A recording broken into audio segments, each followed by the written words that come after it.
बंदो गुरुपद कृपा सिंधु निर्भूप महामोहनकुंज जासु वचन रवि कर महामोहतम पुंज जासु वचन रवि कर।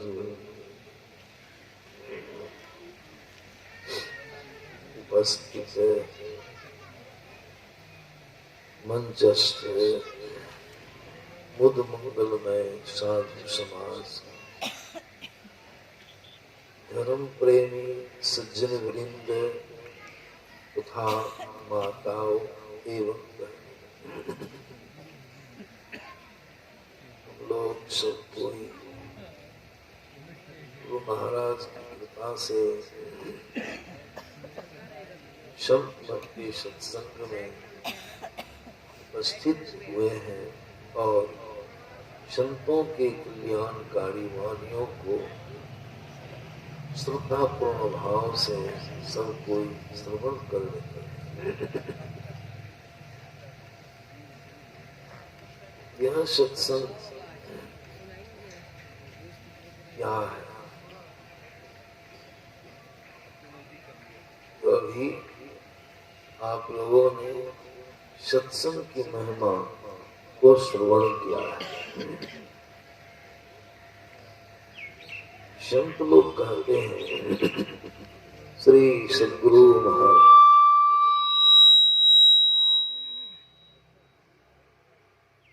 सत्संग से ईश्वर का दर्शन प्राप्त होता है। सत्संग से आवागमन के चक्र का दुख का अंत हो जाता है। सत्संग से विवेक की प्राप्ति होती है। इसीलिए संत महात्मा लोग कहते हैं कि सत्संग अवश्य ही करना चाहिए। वेद भगवान हम लोगों का आदि ग्रंथ वेद ही है। भगवान का, ईश्वर का उसमें प्रत्यक्ष ज्ञान आया है। वेद का जूठा ही सारा ग्रंथ है। इसीलिए वेद को भगवान की संज्ञा दी गई। अभी पाठ में श्रवण अभी सुने हैं पाठ में कि वेद भगवान उपदेश करते हैं।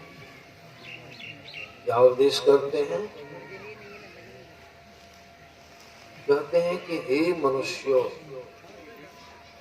उस जगत प्रसन्न करता ईश्वर का अगर तात्विक ज्ञान प्राप्त करना चाहते हो तो सबसे पहला काम बुद्धि योग करो। अब बुद्धि योग माने क्या होता? बराबर सब कुछ श्रवण करते हैं, बुद्धि योग कहते हैं सत्संग। अब यह विचारना है कि सत्संग की चर्चा, सत्संग की महिमा वेद में भी आई है। वेद भगवान उपदेश करते हैं कि सत्संग करो। सत्संग आज से नहीं होता है या कोई नई चीज नहीं है, बहुत ही प्राचीन चीज है सत्संग। इसलिए वेद भगवान आज्ञा देते हैं उस जगत प्रसव करता ईश्वर का तात्विक ज्ञान। जगत प्रसव करता ईश्वर माने क्या? जगत प्रसव, कोई माता जब शिशु को जन्म देती है, बच्चा को जन्म देती है, तो हम लोग क्या करते हैं? वो घर में क्या कहता है? अमुक माता ने आज प्रसव किया है। तो प्रसव करने का मतलब क्या हुआ? जो बच्चा गर्भ में था, पल रहा था, उस बच्चा को प्रकट की, उस बच्चा को जन्म दी। ठीक उसी प्रकार संत महात्मा लोग कहते हैं कि यह संसार जो है, इसको प्रभु ने, परमात्मा ने, ईश्वर ने रच करके संसार को प्रकट किया। यह परमात्मा की कर्म, परमात्मा के अंदर यह संसार, और परमात्मा ने संसार को रच दिया, बाहर इसको प्रकट कर दिया, इस संसार का जन्म दिया। एक ही बात, इसलिए परमात्मा को, ईश्वर को प्रसव करता कहा गया है। अब कहते हैं उस प्रसव करता ईश्वर कैसा वह परमात्मा है, वह ईश्वर कैसा है जिसने इतना सुंदर संसार रच करके प्रकट कर दिया। हमारा शरीर जो प्रत्यक्ष सबको देख रहे हैं, हम लोग का शरीर या मनुष्य का शरीर, इसको किसने बनाया? परमात्मा ने बनाया। इसकी बनावट कैसी है? इसकी बनावट कैसी है? किस ढंग से परमात्मा ने बनाया शरीर को? वह कैसा है प्रभु जरूर जानने की इच्छा होनी चाहिए, जिज्ञासा होनी चाहिए। परमात्मा ने सूर्य का निर्माण किया, परमात्मा ने ही हवा का निर्माण किया, परमात्मा ने ही जल बनाया, पृथ्वी बनाया, सारे नक्षत्रों का निर्माण किया। सारी चीजें परमात्मा के द्वारा निर्मित है। क्या कैसा शोभायमान संसार। इसको बाबा कबीर की वाणी में सुनिएगा। बाबा कबीर भी इस तरह की बातें बोलते हैं, कहते हैं। बाबा कबीर क्या कहते हैं? हरि दर्जी का मर्म न पाया, जिन यह चोला अजब बनाया। चोला मन शरीर, संसार। उस परमात्मा के मर्म को जाने हम लोग। संत लोग का तो शरीर के बनाने वाले, संसार के बनाने वाले जो ईश्वर में परमात्मा है, अगर उसको जान लीजिएगा, संतों के ज्ञान में आया है, अगर प्रभु का दर्शन हो जाए, वास्तविक दर्शन, स्वरूपतः दर्शन, मूलतः तात्विक दर्शन अगर उस परमात्मा का हो जाए इस जीव को, मैंने आपको, तो परिणाम क्या हो? जो उस प्रभु को जान लेता, उसका दर्शन कर लेता है, उसका आवागमन का जो चक्र चल रहा है, यह आवागमन का चक्र, जन्मना मरना, जो सब दुखों के का कारण इस समय प्रभु को जानने से क्या होगा? सब बंधनों से, अष्टोल, सूक्ष्म कारण, महाकारण, सभी शरीरों से आप छूट जाइए। आपका जन्म मरण नहीं होगा। जन्मने मरने में कितनी पीड़ा है, कितना कष्ट देखे सबों को मालूम। तुलसीदास जी महाराज की वाणी में आया है, जन्मत मरत दुसह दुख, जन्मत मरत दुसह दुख हुई। इसी को हमारी गुरु महाराज अपनी वाणी में व्यक्त किया। आवागमन सम दुख दूजा है नहीं जग में कोई, इसके निवारण के लिए प्रभु भक्ति करनी। क्यों भक्ति करनी चाहिए? तो भक्ति के माध्यम से परमात्मा को जानते। इसीलिए और संत लोग कहते इन सारी चीजों का जो ज्ञान हो रहा है, सुन रहे हैं, इतना ज्ञान हो रहा है, सारी बातों की जानकारी आपको कहाँ हो रही है? कहाँ बैठे? ज्ञान कहाँ हो रहा है? सारी बातों का ज्ञान आपको सत्संग में ही होगा। इसीलिए संत महात्मा लोग कहते हैं पहला काम योग सत्संग। इस प्रभु को जानना चाहते हो तो पहला काम, बाबा कबीर की वाणी में भी आपने श्रवण किया, पाठ। बाबा कबीर क्या कहते हैं? मैं तो आन पड़ी, मैं तो आन पड़ी मतलब क्या हो? मैं माने क्या हो? अभी शाम अपने पर लेकर के कहते हैं मैं तो आन पड़ी। अभी हम लोग आके पड़ गए हैं कहाँ? इस मोहल्ला का नाम हमको ख्याल नहीं।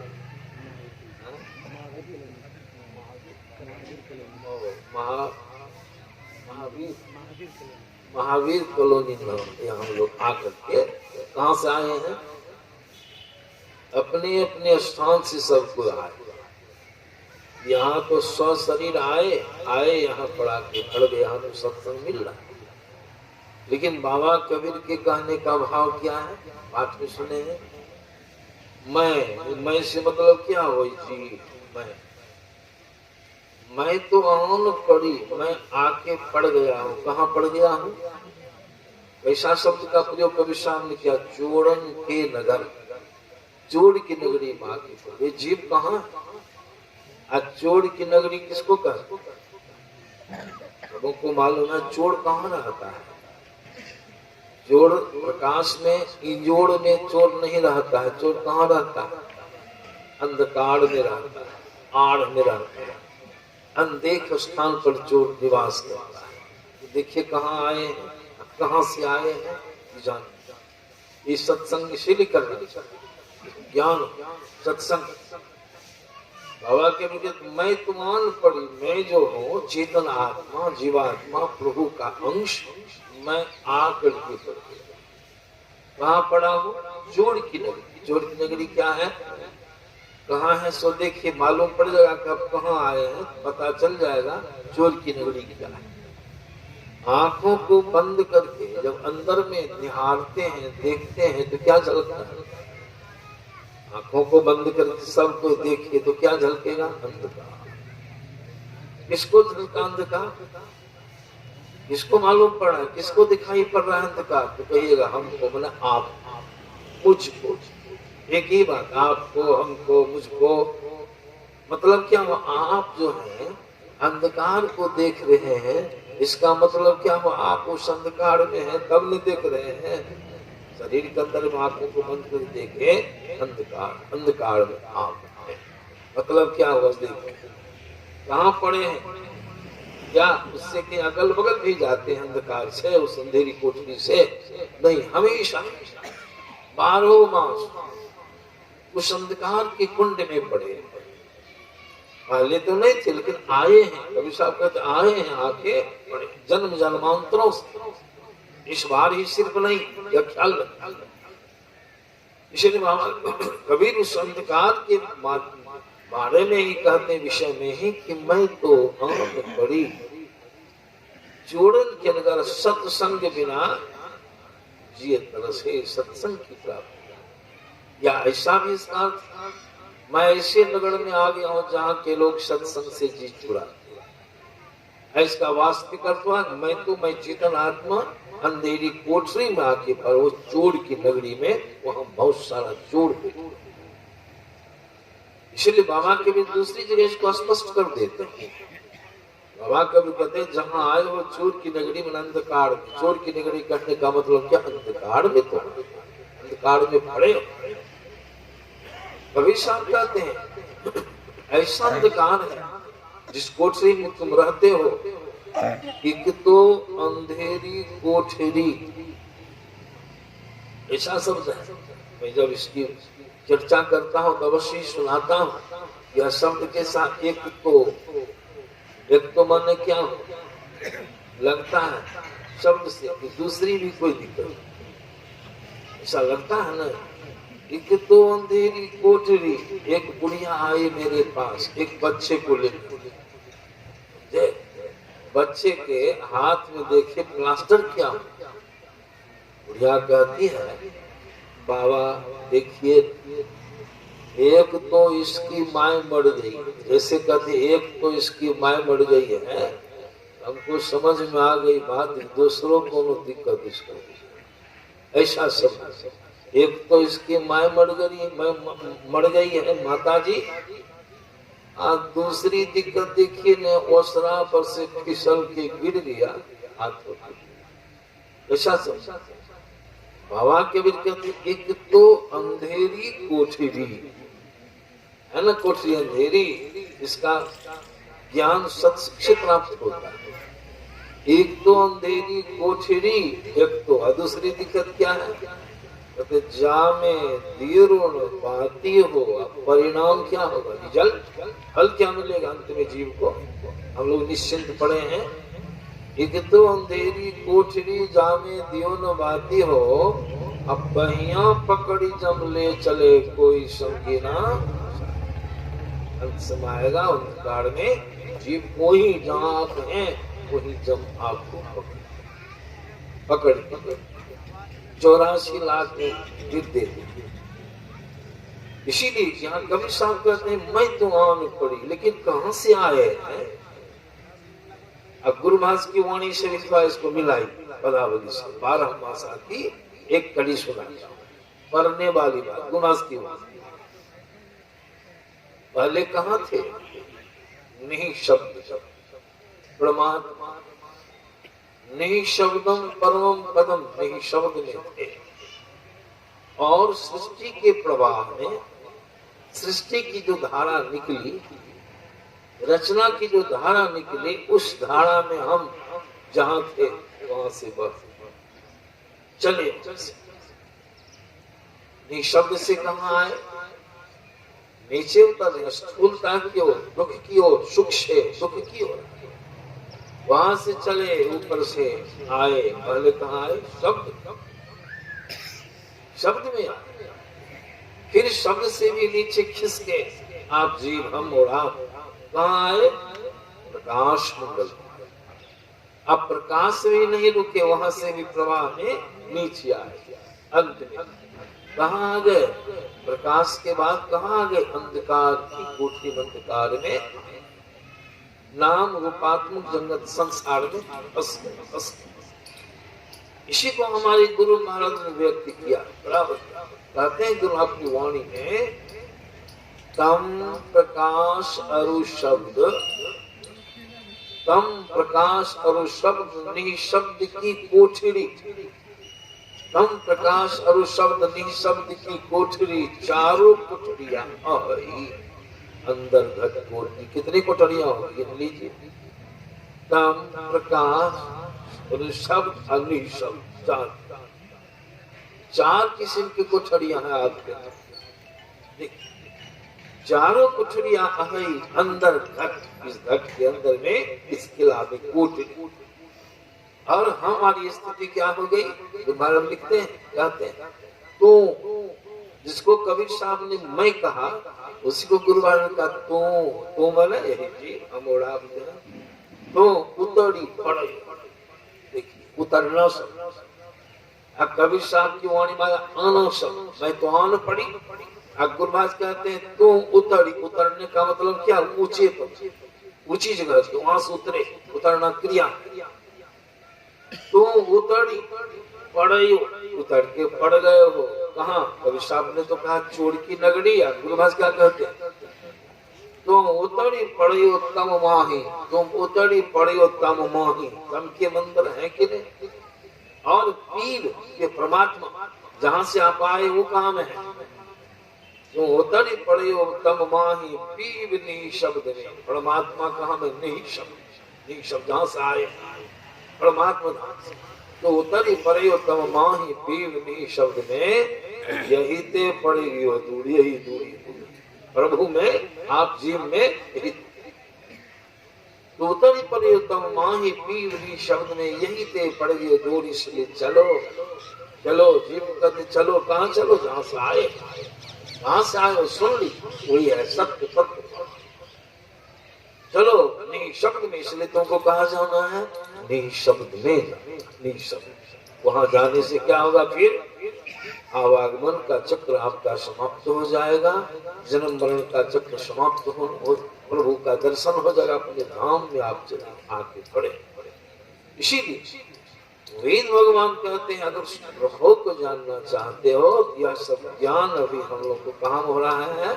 सब इस वास्ते वेद भगवान की आज्ञा ही मनुष्य अगर जगत प्रसव करता है स्थल को जानना चाहते हो, दर्शन करना चाहते हो, तुम्हारा आवागमन ही खत्म हो जाए, इसके लिए वैसे नहीं होगा। कोई तीर्थ से, व्रत से, यज्ञ याग से, कोई जग जाग कीजिए, इससे वो ज्ञान नहीं होगा, प्रभु का दर्शन नहीं होगा, आपका आवागमन का चक्र नहीं जाएगा। इसलिए सब ज्ञान को जानने की, कितनी बातों को सुने, इसको जानने के लिए पहला काम यही है बुद्धि, सत्संग। ईश्वर कैसा है, ईश्वर का स्वरूप क्या है, यह भी ज्ञान आपको काम होगा। संग भी सुन रहे थे बाबा कबीर की वाणी, माया है इस सत्संग में इशारा, इस यहाँ जो सत्संग हो रहा है, बाबा कबीर कहते इस सत्संग में लाभ बहुत है। विष्णु प्रसंग सुना है, क्या लाभ झलकता तो नहीं, लेकिन लाभ है। क्या लाभ है? पहला लाभ देखिए, प्रत्यक्ष। और सब बात तो दूर की बात है, यहाँ प्रत्यक्ष आप महसूस कर लीजिएगा। बाबा कबीर इस सत्संग में लाभ बहुत है। तुरंत मिला मैं गुरु से, विलंब नहीं हुआ। किससे मिला देगा सत्संग? गुरु से, अपनी गुरु से। गुरु माने क्या हुआ? गुरु से मिला देने का मतलब क्या हुआ? बाबा कबीर की ये वाणी है। गुरु नाम है ज्ञान का। देखिए, गुरु माने क्या हुआ? ज्ञान। गुरु माने ज्ञान। गुरु नाम है ज्ञान का, शिष्य सीख ले सोए, ज्ञान मर्जा जाने बिना गुरु और शिष्य ना। तो देखिए, प्रत्यक्ष में आप जितने लोग आए हैं, जब से सत्संग में बैठे हैं, तो ज्ञान हो रहा है कि नहीं? जानकारी हो रही है कि नहीं? और अज्ञानता हट रही है कि नहीं? ज्ञानता हट रही है। अब बहुत बात को सुन रहे हैं, कितनी बातों को सुने जाने अभी कि मैं चेतन आत्मा हूँ, देह नहीं हूँ। मैं आया हूँ, मैं चेतन आत्मा आया हूँ, जीवात्मा आया हूँ। कहाँ से? प्रभु से। कहाँ आया हूँ? शरीर और संसार। ज्ञान था है सबको। जो सत्संग सुनेंगे उसको जानकारी। इसी को कलतुदास जी महाराज की वाणी में सुन लीजिए। इसी बात को कलतुदास जी महाराज के यहाँ आने वाली बात को कहते हैं। पहले तो उन्होंने प्रश्न, कहवा से जीव आयल? ये जीव कहाँ से आया? शरीर पाया है तो मालूम है कौन कौन गाँव से आए। कहवा से जीव आयल, कहवा सवाने हो साधो, कहा देखे रहे हो भुलाए, कहाँ लिपटाने हो साधो। तेरा प्रश्न, कहाँ से कहाँ समा गए? कहाँ देखे रहे हो भुलाए? कौन चीज आपको मिल गई उसमें भूल गए, और जहाँ से वो स्थान का नाम भी भूल गए, अपने घर को भी भूल गए। कहाँ देखे रहे हो भुलाए, कहाँ लिपटाने हो साधो। कलतुदास जी महाराज खोज किए जाने, उन्होंने जवाब दिया, निर्गुण से जीवायल। जीव कहाँ से आया? शब्द आया निर्गुण। निर्गुण से जीव आयल, आए हैं निर्गुण से। और कहाँ समा गए? सरगुण। सरगुण माने मोटा मोटी समझने के लिए, शरीर में, स्थूल में, सूक्ष्म में, कारण में और महाकारण समा है कि नहीं? समझ गलत बात। आए निर्गुण से, प्रभु से आए अंधकार। निर्गुण से जीव आयल, सरगुण समाने हो साधो, अब भूल गए हरि नाम।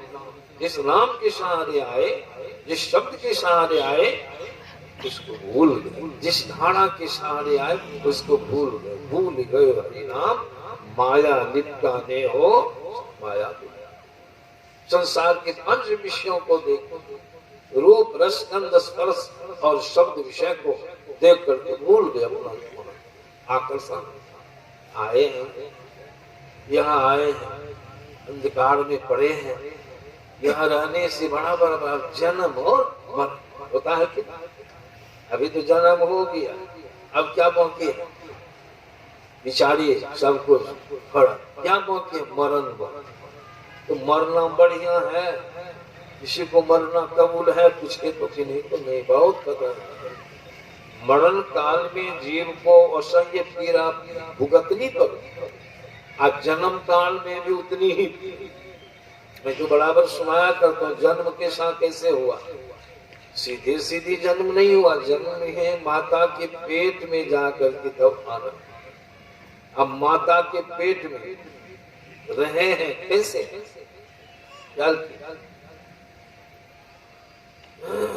माता के घर में जो रहे हैं, हम बोलते हैं उधरों से बोलते हैं, बाधा श्री सदगुरु उल्टी आवाज। तो कहते हैं, अब सुनिए, दोपहर से उसको ठीक करते हैं। श्री सदगुरु महाराज माता के पेट में कैसे रहे हैं? जीव कैसे रहा?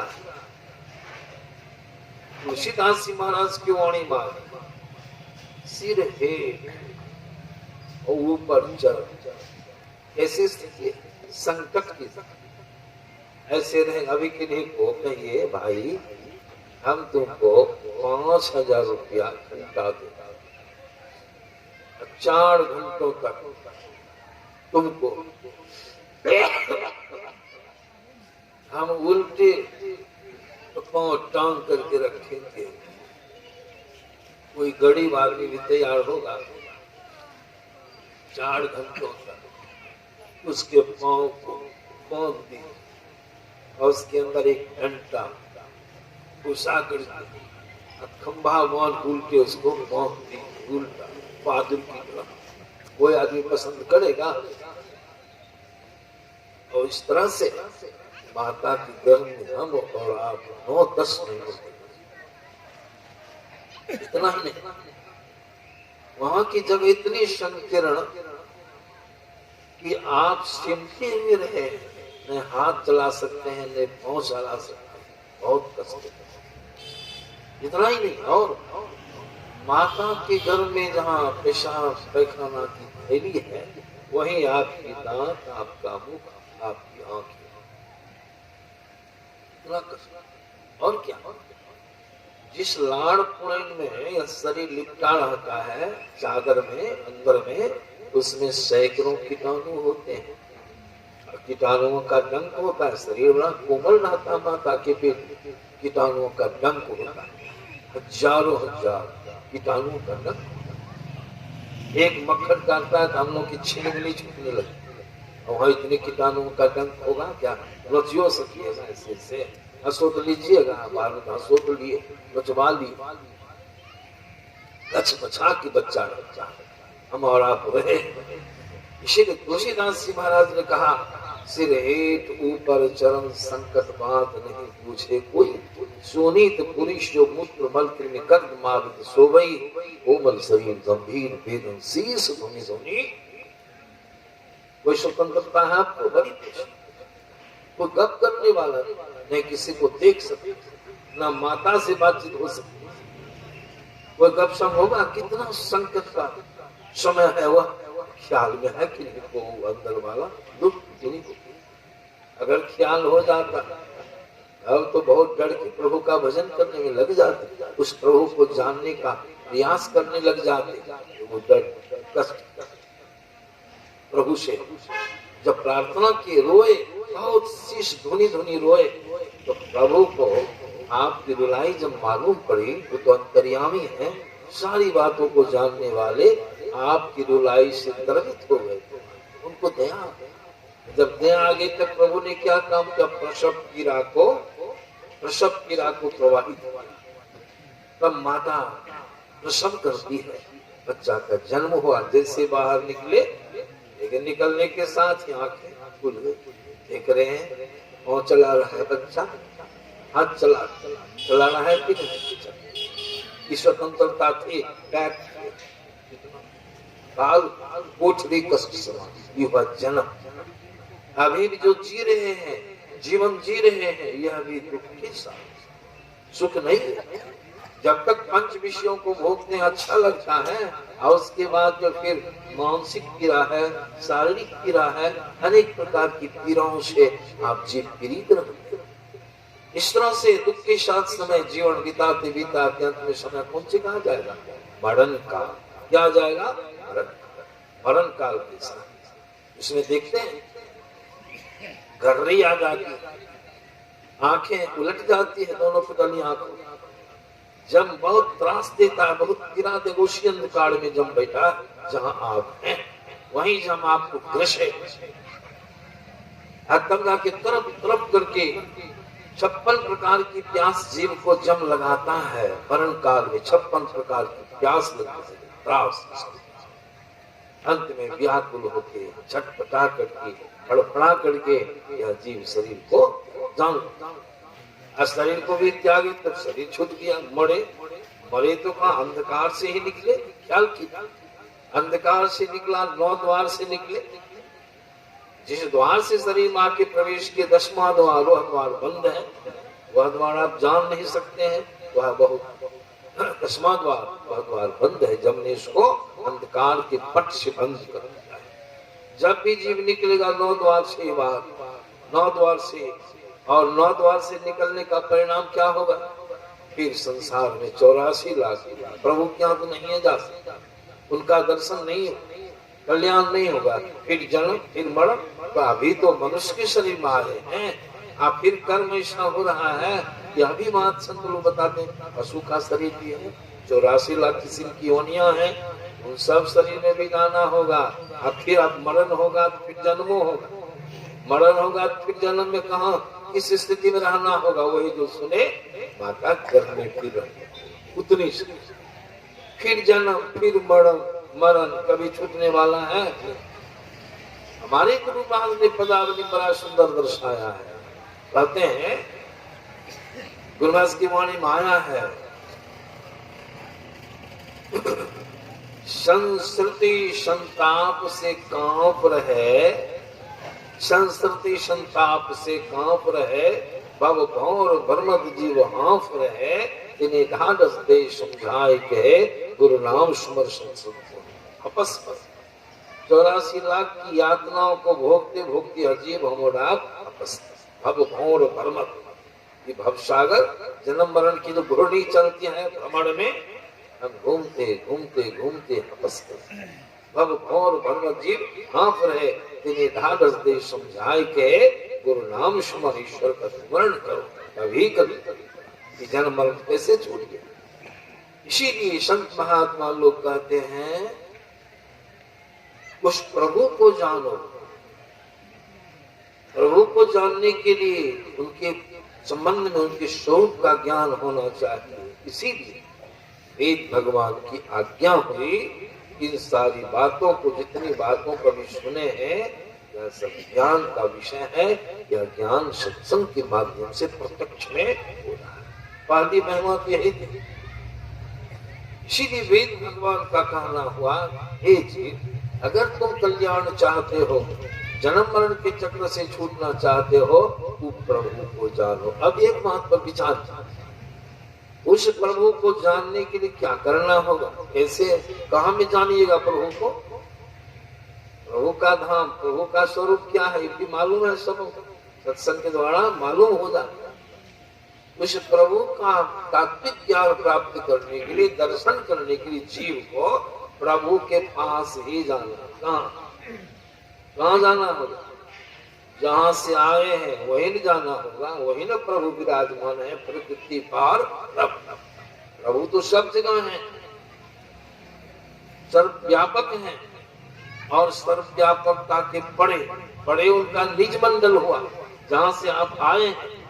संत महात्मा लोग कहते वहां जाना है, वहां जाइएगा तो प्रभु का दर्शन होगा, और दर्शन करने में सब शरीर आपका छूट जाएगा। तब दर्शन में जाइएगा कहाँ प्रभु के पास, कैसे जाएगा? प्रभु का दर्शन कौन करेगा? आंख करेगी क्या? नाक से प्रभु का ज्ञान होगा क्या? कान से नहीं। प्रभु का दर्शन किसको होगा? जीव को, आंख को दर्शन होगा। आप अंधकार में, अंधकार में है। संत लोग कहते जहां जो रहता है वहीं से चलना आरंभ करता। आप अंधकार में है तो वहीं से न चलिएगा, किधर चलिएगा? जिधर से आए उधर ही जाना होगा। हम जो आए हैं सहरसा से आए, कैसे आए? गरीब रथ पकड़े, अब गरीब रथ पकड़ के यहाँ उतरे। अब जाएंगे किधर जाएंगे? कहीं यहाँ से फिर जाना होगा, फिर गाड़ी बैक होगी ना, गाड़ी लौटेगी, उसी को पकड़ेंगे, उस गाड़ी को पकड़ लेंगे तो गाड़ी के माध्यम से फिर जहां से हम आए सहरसा वहां पहुंच जाएंगे कि नहीं? प्रभु से आए हैं, प्रभु के पास आपको जाना है। विचारिए कैसे जाए, किधर से जाए, आप ही विचारिए। यह ज्ञान सत्संग से होता है। श्री सदगुरु महाराज बैठ गए, वहीं से बैठ गए। तो विचार कीजिए, प्रभु का दर्शन करने के लिए आपको ही नहीं चलना होगा। चलेंगे कहाँ से? चलिए कहाँ आके पड़े दोनों आंखों के, आपको चलना होगा। अब देखिए वेद भगवान ऐसा क्यों कहे, स्पष्ट हो जाए। अब आपको चलना, सारी बातों को सुन लिए, आए हैं, कहाँ आए हैं? अंधकार के कुंड में, वहां से आके पड़े हैं। तो जहां आप आए हैं अंधकार में, वही न रास्ता को छोड़े हैं। आप संसार की तरफ हो गए, विषय की तरफ हो गए, विषय भोग में लिप्त हो गए। रास्ता कहाँ है? अभी हम आए इस मुंह आए, हमारा रास्ता है पीछे, हमारे पीछे रास्ता है। हम जब चलेंगे अंदर, हम जीव हैं तो हमारे पीछे ना रास्ता होगा, उधर चलेंगे। तो पहला काम क्या करना होगा चलने के लिए? कहिए, उलटना होगा। कभी साहब को उलट जाओ। उलटने का मतलब सर नीचा पांव ऊपर, ये होगा नहीं। कौन उल्टेगा? देह उल्टेगी कि आप उलटिएगा? आपको उलटना होगा। पर वो आंखों को बंद कर, अब बंद करके तब अंदर में आपके पीछे रास्ता है। जैसे जैसे आए वैसे वैसे आपको चलना है। उधर से कैसे आए? निशब्द से शब्द में आए, शब्द से प्रकाश में आए, प्रकाश के बाद कहाँ आ गए? अंधकार में आके पड़ गए, नाम रूप में फंस गए।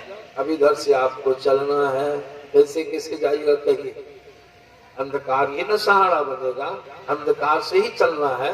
अंधकार में ही रास्ता है, वह रास्ता अंधकार में ही है। जहां आप हैं वहीं से आपको चलना है। तो चलने के लिए पहले क्या कर? उलटने का मतलब बहिर्मुख से अंतर। अब चलने के लिए कैसे चलिएगा? उधर तो सृष्टि के प्रवाह में आए, बह करके आए, धारा के बहाव में आए, बह करके। इधर से चलना तो सरल है, कठिन है कि नहीं? कठिन। धारा की दिशा में चलना, तैरना, नाव लेके चलना सरल है। धारा भी आपको मदद करेगी, लेकिन धारा की विपरीत दिशा में चलना कठिन है कि सरल है? ऊपर से धारा, नीचे वही है। ब्रह्मांड से नीचे की ओर धारा वही है। आप जिस भसिया का मछली की तरह इधर से आपको चलना है तो कैसे चलिएगा? बोलिए, कठिन है कि नहीं? चल सकिएगा? नहीं। 10वां द्वार बंद है, पहले 10वां द्वार को खोलना होगा। उसकी कला गुरु से सीखनी होगी। उसी के लिए योग करो, ध्यान करो, 10वां द्वार खुल जाए। इसी के लिए संत महात्मा लोग कहते हैं, चलने के लिए आपको कुछ करना हो। सत्संग से इतना ज्ञान हो, करना क्या होगा? वेद भगवान कहते मानस योग। मानस योग मानो क्या? पाठ में सुने हो, मानस जप और मानस ध्यान। क्यों? ये भी जानते हैं। जप के माध्यम से, मानस जप में क्या करते हैं? एक शब्द को, जो गुरु प्रदत्त मंत्र है, जो मंत्र आपको मिला है, वर्णात्मक शब्द, ईश्वरवाची शब्द, उस शब्द को जपना होगा। अंदर देखिए, जपने से क्या? एक शब्द को जपते जपते ऐसा हो जाएगा, इतना अभ्यास बन जाएगा, ऐसी बात हो जाएगी कि आप अनेक शब्दों में जो बिखरे हैं, अनेक नामों में जो आपका फंसा हो गया है, उस अनेक नामों से आपकी सूरत सिमट जाएगी। सिमटी, सूरत में सिमटा। जब सिमटा होगा तो किधर गति होगी? गुरुदास की वाणी में करते हैं, बड़ा बताते हैं। सिमटा से क्या होगा? नाम जगत से आप छूट जाएंगे। नाम जगत में फंसे हैं, नाम जगत से छूट गए। दूसरा फंसा है रूप जगत, रूप में भी आपका फंसा, रूप में भी। अब रूप जगत से छूटने के लिए मानस ध्यान योग करना होगा। एक रूप का ध्यान, अनेक रूपों से छूटने एक रूप का ध्यान करते करते इतने अभ्यस्त आप हो जाइएगा, अनेक रूपों से आपकी सूरत छूट करके एक रूप में स्थिर। सिमटा हुआ तो क्या होगा? कुछ न कुछ ऊपर उठिएगा। ऊपरे सांप आए, गति हो रही है, चाल आएगी, आप ऊपर जी ऊपर उठिएगा, चलिएगा। अब पूर्ण सिमटाव से पूर्ण ऊर्ध्वगमन, सिमटाव से उद्गमन हो। अब पूर्ण सिमटाव क्या है? अनेक रूपों से छूट गए, अब एक रूप पर आ गए। तो रूप का भी बीज है बिंदु। रूप कौन चीज से बना है? रूप में आया कौन चीज से बना? पहले माता के पेट में बुंद पड़ा, माता की रज पिता का वीर्य बुंद रूप में पड़ा। उसका कोई आकार प्रकार नहीं था, तब माता के पेट में उसमें अनक्षा वाला आकार प्रकार बना। इसी रूप जगत का बीज है बिंदु। बिंदु ध्यान, बिंदु किसको कहते? जिसमें भूत नहीं हो, जिसको आप विभाजित नहीं कर सकते, परिमाण नहीं जगत को, जगह को बिंदु कहते हैं। वो अपने अंदर है। उसकी भी विशद व्याख्या सत्संग के माध्यम से साधु लोग सुनाते हैं बाबा। बिंदु को प्रकट करना होगा। उसी बिंदु को प्रकट करने के लिए वेद भगवान ने कहा, पहली तो बात सुने मानस, ये क्या कहते हैं? बुद्धि योग सत्संग करो। दूसरा का मानस योग करो, मानस योग मानस जप करो, मानस ध्यान करो। अब तीसरा काम वेद भगवान क्या बता दिए, अग्नि की ज्योतियों का जो, अग्नि की ज्योति माने क्या हुआ, दोनों दृष्टि धारे होकर के जो प्रकाश बाहर बिखरता है, दोनों दृष्टि धारों को जोड़ो। क्यों? इसलिए कि जहां दो रेखाओं का मिलन होता है वहां एक बिंदु प्रकट हो जाता है। वहां क्या करो, बिंदु प्रकट। बिंदु प्रकट होने का बिंदु पर आप आरूढ़ हो गए, सिमट, कितने सिमटे, कितना क्षेत्र आपका छूट गया। वह बिंदु, वह रेखा का है, दोनों आंखें होकर जो फोकस निकलता है, दृष्टि की धारा निकलती है, वह सरल रेखीय धारा है। उसमें सरल रेखा की परिभाषा है जिसमें सिर्फ लंबाई ही हो, चौड़ाई तथा मोटाई नाम की चीज नहीं। वह रेखा बाहर वास्तविक किसी ने नहीं बनाया, वह आपकी दोनों दृष्टि होकर बाहर निकलती, वो दोनों दृष्टि धारा को जोड़ने के लिए संदेश।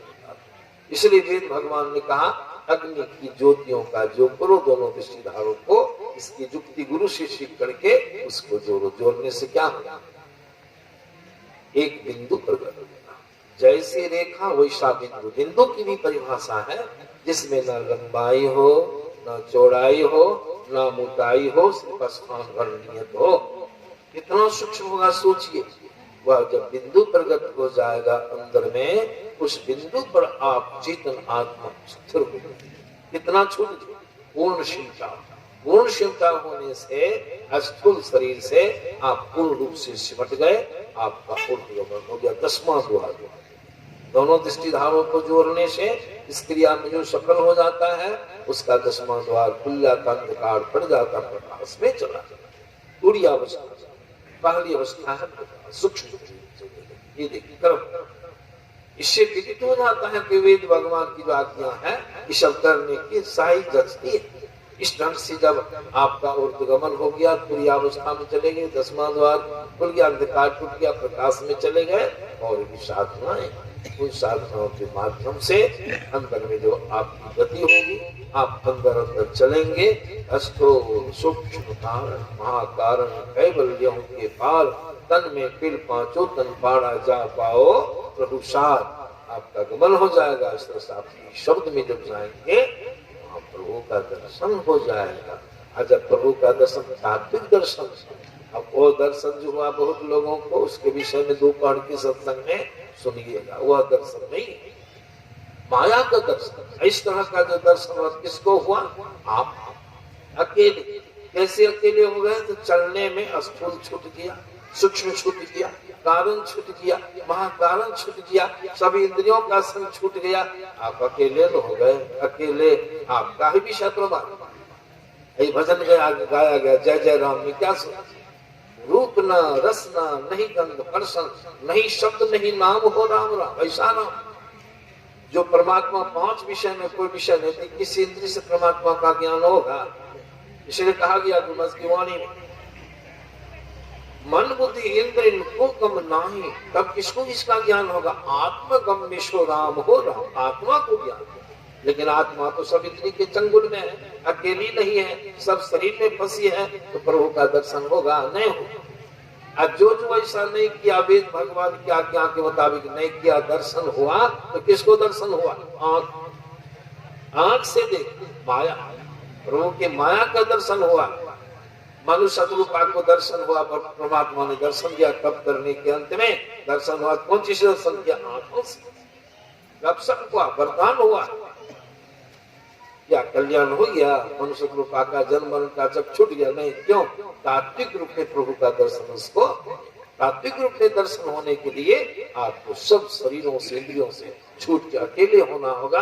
प्रकृति के सारे तलों को टप करके जहाँ प्रभु का निज मंडल है, प्रकृति पार प्रभु सब तुरवासी जाएगा, वहाँ प्रभु का दर्शन हो गया। और दर्शन के क्रम में सब शरीर से छुट्टी मिल गई, आपका जन्म मरण का चक्रावागमन का समाप्त हो गया। और उच्च कोटि का सत्संग, इसको क्या कर, आत्मा का संग परमात्मा, इसको उच्च कोटि का प्रथम श्रेणी का सत्संग करते हैं। इसको बाबा कबीर ने कहा, ऊंचा महल अगमपुर जहमा संत समागम हो, आज जो कोई पहुंचे वही गम नगरिया तो आवागमन ना। मतलब क्या हुआ, आत्मा वहां प्रभु के पास जाके प्रभु में जाके मिल गई। इसको हमारे गुरु ने कहा, हम प्रभु अब प्रभु में आप में कोई भेद नहीं रहा, द्वैत नहीं रहा, आप ही प्रभु हो। बहुत लोग अभी अपने कहते हम ही भगवान, बहुत लोग अभी कहते हैं, लेकिन संत लोग कहता अभी नहीं, अभी तो प्रभु के अंश हो तुम, वो भगवान जरूर, लेकिन आवरणों से आवरणित हो, इसलिए प्रभु के अंश हो तुम। इस बात से संत लोग कहते हैं वहां जाने पर इसका ज्ञान हो जाएगा, हम प्रभु प्रभु हम एक ही होई, अद्वंद अद्वैत रहे नहीं, मैं ही ऐसी आरती कीजे, अब मह जन्म बहुरी नहीं। इस तरह से वेद भगवान की आज्ञा, सत्संग की महिमा, जड़ में सत्संग की आया, जब तक सत्संग नहीं करेंगे आपका कल्याण का मार्ग खुल नहीं सकता है। इसलिए भगवान राम की वाणी में आया, बड़े भाग्य पाइए सत्संगा, नहीं प्रयास होती